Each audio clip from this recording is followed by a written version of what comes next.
As the first faint light touches the horizon in the year 1000, a Slavic village along the Dnieper awakens.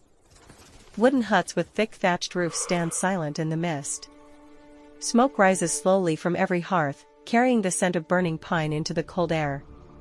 A peasant steps out from his low dwelling, stretches, breath clouding in the chill. Chickens scatter across the muddy yard as roosters greet the dawn. Inside a dim izba, a woman kindles the fire, sparks fly, flames catch, warm glow lights clay pots and wooden spoons. Smoke drifts upward. Another simple day begins. Women carry yokes to the river. Children run barefoot, laughing. An old man watches the sky turn gold. This is Kievan Rus at the turn of the millennium, a world of wood, earth, and fire. Christianity has only just arrived, yet the ancient rhythms of river and field endure. The sun rises higher. Dew sparkles on the roofs. Life here is hard. But it continues. One ordinary morning in the early medieval East Slavic world.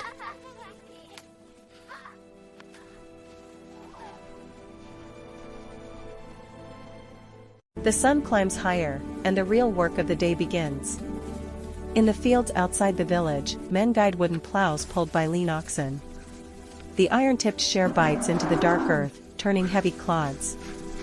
Sweat beads on their brows despite the morning chill. Seeds are scattered by hand from woven baskets, falling into fresh furrows under the strengthening light. Women balance yokes across their shoulders, carrying water from the Dnieper back to the huts, buckets sloshing with every step along muddy paths. Children trail behind or run ahead, barefoot and carefree for a moment. Axes ring against wood as men split logs for the hearth. A woman kneads dough in a wide trough, flour dusting her arms. Another milks a thin cow, the steady rhythm of the stream into the pail the only sound besides the lowing of calves.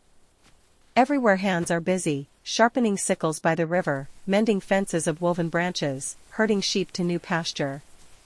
This is no gentle age, survival demands relentless effort from dawn until the body can give no more.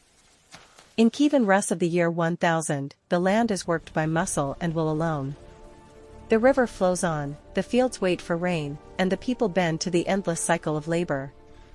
One morning among countless others, etched in sweat and soil. By midday the heart of Kievan Rus beats strongest in the city. Sun high above the Dnieper, the wooden town sprawls across hills, ramparts, gates, and the river crowded with boats. Down on the Podol market, life surges. Traders shout from beneath canvas awnings, displaying sable and fox furs, barrels of honey and wax, bolts of linen, lumps of amber, and silver dirhams weighed on tiny scales.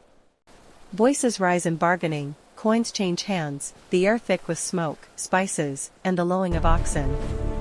Women spread woven cloth on counters while children dart between legs. A Varangian merchant haggles over weight of silver, another offers captives from distant raids, a grim reality of the age.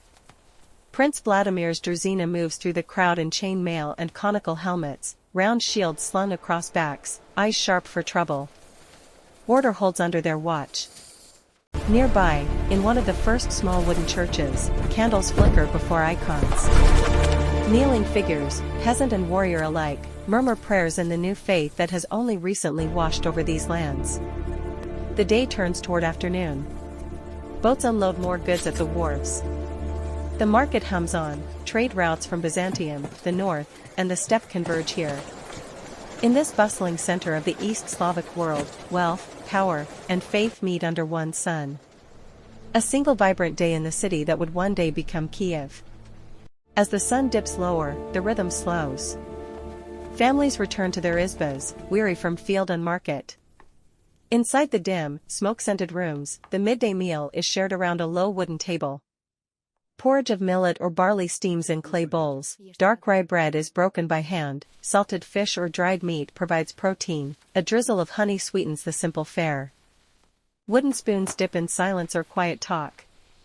Kvass quenches thirst from clay jugs. This is sustenance earned by the day's labor. Women turn to their endless tasks. One spins wool on a drop spindle or foot-driven wheel, drawing out thread with practiced fingers. Another works the vertical loom, weaving coarse cloth for tunics and blankets. The rhythmic creak of wood and pull of yarn fills the air, cloth that will clothe the family through winter. Children, free for a moment, play outside, boys clash wooden swords in mock battles, girls cradle rag dolls or shape clay figures. Laughter echoes across the yard. An elder sits by the hearth, voice low, weaving tales of heroes and spirits for wide-eyed grandchildren. In these hours between work and night, the household breathes together. Hands mend, stories unfold, bonds strengthen. In Kievan Rus of the year 1000, family is the true hearth, warm, enduring, the center of a harsh world. One peaceful afternoon in the cycle of medieval life. As the sun slips below the horizon, the day yields to evening. In the izbas, families gather around the hearth one last time. Flames dance high, casting long shadows. An elder's voice weaves tales of ancient heroes, of gods and battles long past, stories passed down through generations, binding the living to their ancestors. Children listen wide-eyed, adults nod in quiet recognition. A modest supper lingers, honey-sweetened kvass, bread, perhaps a piece of roasted meat shared among neighbors.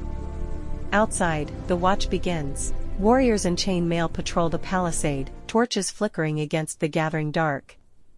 From the forest comes the distant howl of wolves, a reminder that night brings its own threats in this untamed land. In the small wooden church, candles burn low before icons. A handful of villagers kneel in prayer, whispering thanks or pleas in the new Christian tongue. The scent of incense mingles with wood smoke. Faith offers comfort as darkness closes in. The fires dim. Roofs glow faintly under moonlight. The village falls silent, save for the occasional bark of a dog or crackle of embers. In Kievan Rus of the year 1000, evening is both rest and vigil, a fragile peace between the labors of day and the unknowns of night. One evening in the endless turning of medieval life. Night falls completely.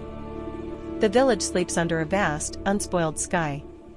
Stars shine brilliantly, the Milky Way stretches like a river of light. Moonlight bathes the thatched roofs in silver, the Dnieper glimmers faintly. A dog barks once, then silence. In the year 1000, life here is tied to sun and seasons. Inside the izbas, weary families rest, carried through the dark by dreams. As the first gray light returns, the cycle begins again. Smoke rises.